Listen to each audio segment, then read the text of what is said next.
You know what? Generally speaking, if there is something that uh, we need to confront, part of the reason that we need to confront it, part of it, is because some way we have become aware that this isn't good. Okay, we've become aware that something's not good. Well, let me tell you one of your main mechanisms for becoming aware that something is not good or something's not going well or something hurts or something is toxic, and that is that your system is going to have an experience. It's very important, and that experience is something called anger. Now, we also have the flip side of anger. Sometimes we have pain or loss or woundedness, but even in a grief reaction, like a pain or a loss, generally there's an anger component of that as well, because we're protesting it. Stop this. I don't want this. Stop it. No, that's not good. That's our system crying out, saying this is not good. So a thought for the day today, talked a little bit about anger and the role of anger and where it comes from and why it's good and why it's bad and how to handle it and all of that. Becoming comfortable with anger. Now, what does that mean? How can you become comfortable with anger? Well, it's not that anger feels good, although there is a certain way in which it does feel good because it gives congruence of an expression. It feels good to finally say this, right? Because you're aligning with something inside of you that matters, like I'm being hurt, or this is wrong, or what you're doing to that person is wrong, or what you're doing to yourself is wrong. And I'm protesting that. Okay, when you get violated in some way, when you get trespassed against in some way, when something happens, God has wired our system where there is a pushing against and an alert, red flashing light, something's wrong. We don't get angry about something that's right or something that's good or something that's pleasurable or something that's satisfying or something that's fulfilling. Anger is basically a protest emotion. And it signals us when you feel anger, your system is protesting something. Now, here's what I want you to figure out from the get-go here, that when we say getting comfortable with anger, what I mean by that is not necessarily that you like it. Somebody really likes to feel anger, then we got a different kind of problem, really. But if I'm flying an airplane or I'm driving a car and I got an instrument panel and there's a red flashing light that goes on that says my oil is low or my pressure is up or whatever it is, that light is a signal and it alerts me to a certain state of wellness with the vehicle or with the airplane. Now, if everything's fine, it's fine. But when that flashing light starts, then I know something is not right. It's not a bad way to look at anger. Anger is a signal that something is not right. Now, first step, becoming comfortable. What if I have a phobia of red blinking lights? I can't drive a car very well. What if I have a phobia of red flashing lights on an airplane dashboard, instrument panel? I can't fly an airplane. Or if I'm really afraid of it, I might not look at it. And what if I don't look at it? What happens? We might go down. We might catch on fire. I mean, a lot of other stuff that can happen. So if I'm not comfortable with looking at it, I was flying an airplane not too long ago, and warning things started going off and flashing lights and all of that. And the pilot just starts to look around and look in the air. Let's see what that is. I think starts talking to the co-pilot, and I was, watching all this.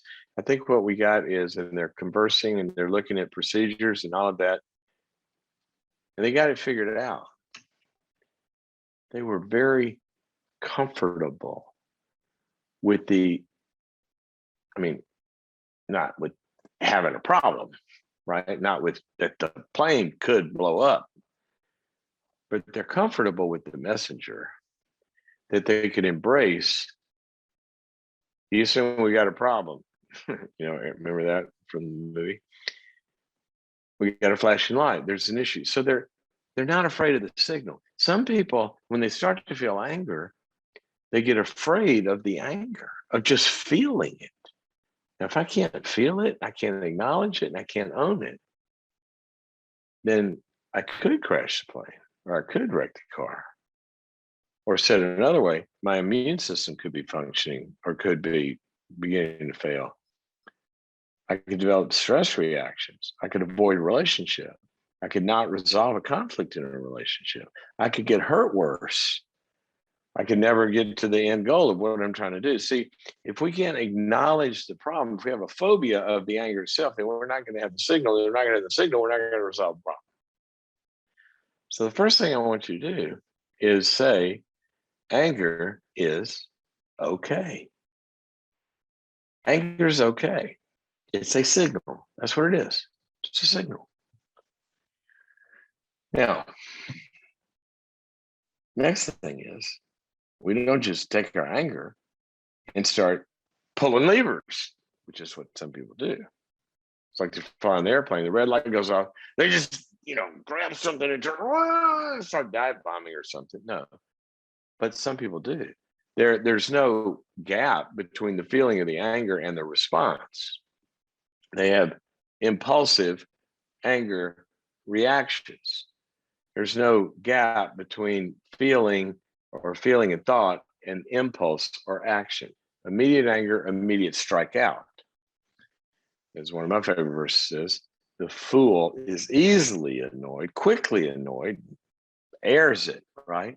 And some people are like that. As soon as they get frustrated by something, boom, they're in somebody's face. Really bad way to live. Really bad way to live. Some people say, well, I'm just being myself. Well, aim higher, because that's not good. Okay. It's a signal. So the next thing is to ask, what is this signal? What's wrong? Here is what separates the mature people from the immature people. Immature people will almost instantly assume that whatever is wrong is outside of myself, and it is good for me to feel wronged about this. Not so. I can be angry. Something's wrong, okay.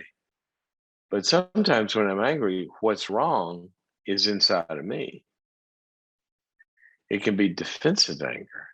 Maybe somebody's trying to get close to me. You ever seen somebody angrily push somebody away? Why? Because an angry responsiveness to defensive fear against being vulnerable, that's not really good anger. It's not anger about something wrong outside. It's that I've got some fears or inabilities or resistance to or whatever opening up to somebody, provided they're safe. What about this one? You ever seen a control freak get angry? Why do they get angry? Something's wrong. Absolutely something's wrong. It's not what they think. They think something's wrong because this other person, you won't do it, I tell you, you're saying no to me. Well, what's wrong is my wish to control. Well, there's something wrong when we're angry. But it might be in me. If I just can't handle somebody saying no to me and I get mad at them, then I've got a wish to control another person and violate their freedom. So the problem is in me. What if somebody makes a mistake and they don't get it right or don't meet my expectations? Well, if I'm angry for that, then I'm perfectionistic, and the problem is within me, right?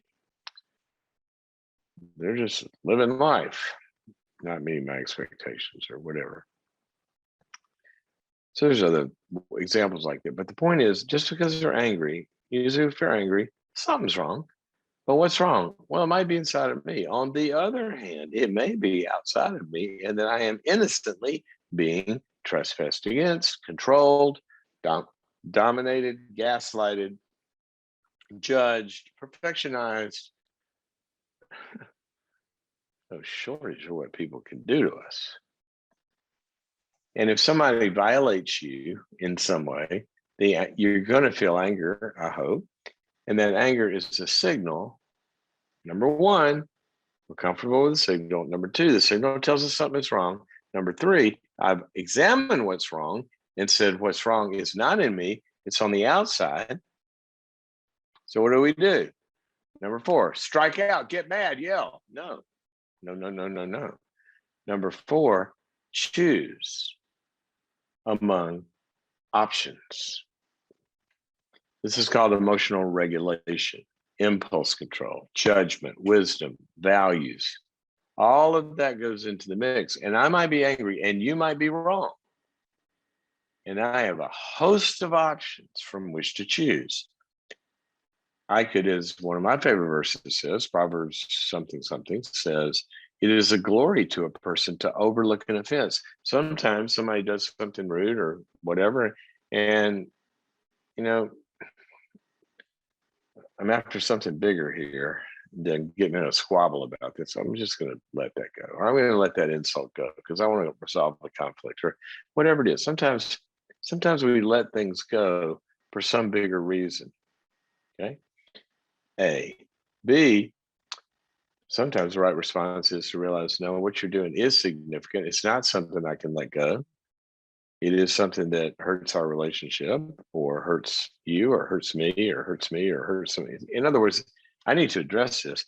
And so I sit down and I confront you about it. But how do I confront? Do I confront with the anger as a tool, or do I remember the anger as a signal? And the tool are my communication skills of being able to say that in a way that hopefully brings about the best chance of us resolving it. There's a lot of different options. We can overlook it. We can wait, address it at another date. We can address it right then. We can address it kindly with empathy, or we can address it tough, directly, and with a display of anger. I mean, sometimes you've got to get, and I mean that in the emotional sense, we've got to, I've been in situations before where finally I said, just, you've got to get strong with somebody and you've got to let them know you're serious, because whatever reason, they're being whatever reason that they are. And sometimes, I'm not talking about a vulnerable person, but sometimes there are situations where we have to get really firm with somebody. I've been in situations in sometimes boardrooms of very powerful people and it gets tough. And if you're not strong enough to contain them, then the narcissist is going to rule the day. Somebody's going to say, sit down and be quiet. Like that. Not like, would you please? So my point is, remember when Jesus went in, he turned over the tables in the temple? So it's not a one-to-one response with our anger. It's what is needed to serve what is good. If somebody's getting beat up on the street and you walk up on them, you're going to yell, leave them alone, get out of here. You're going to use force, right? But why would you use force at a child who makes a mistake?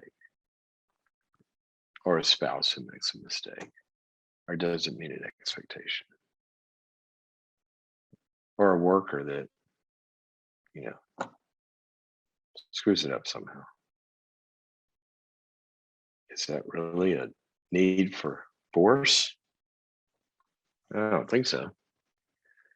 So that's why we have a progression. Becoming comfortable with anger also means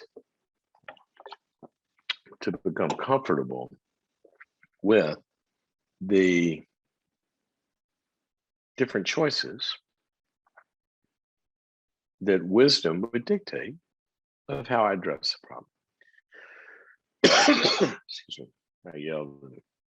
Now I got a scratchy throat. See what yelling does to you? One of my favorite verses says, the anger of man or mankind does not achieve the righteousness of God. Paraphrased, Our anger is not a tool to try to get somebody to change or behave or whatever. Our anger is a signal that something's wrong, but it's usually not the way we're going to achieve getting to a good result is by yelling at somebody or, that's why there's so many verses and proverbs and everywhere else about the problems with people expressing anger in hurtful ways. One of my favorite verses is in Ephesians 6, and it puts it together. It says this: be angry.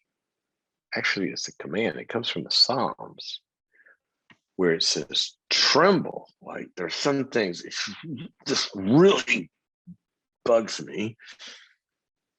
And it says, be angry, embrace your anger, feel your anger. There's energy in that. And then the same verse, it says, be angry, and in your anger, while you're in it, don't sin. So feel your feelings, use them, but don't hurt anybody. Solve the problem. So there we go. A few thoughts about anger and what it does.